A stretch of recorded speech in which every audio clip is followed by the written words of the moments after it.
Барлықтарыңызға сәлем. Мен бүгін сіздерге кант тігудің жолын көрсетемін. Кантты тігу үшін мен қарапайым лапканың орнына мына сияқты замокқа арналған бір жақ шеттік лапканы қолданамын. Ол үшін бірінші лапканы ауыстырып аламыз.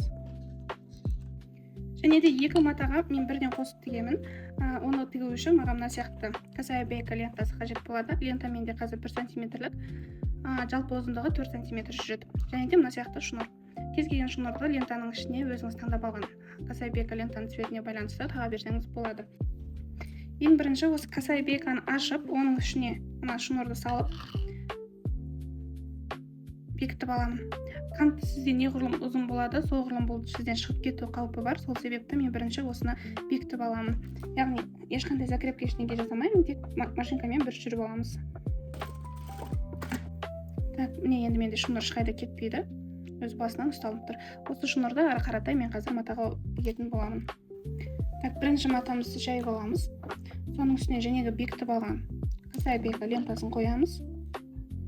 Және де оның үстіне біздің екінші қосымша матамыз бар. Соны бекітеміз. Мына сияқты лапкамен замокты тіккен кезде бәріміз білеміз, бізде мына сияқты замоктың тістері тұратын орын, сол тістердің орнында қазір менде шнур тұр. Мына сияқты. Бұл шнурдың басы менде мына жерде шығып көрініп тұр. Осы шығып тұрған бұрыштан бастап ары қаратай тігіп бастаймыз.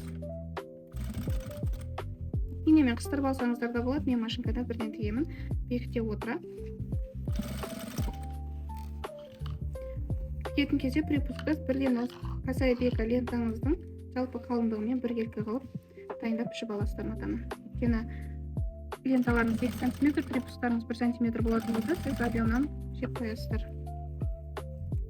Осы жерге тігіп көрсететін болсам, менде мына жақта ешқандай шнур көрінбейді. Шнурдың барлығы менде екі матаның ортасында қалып қойды.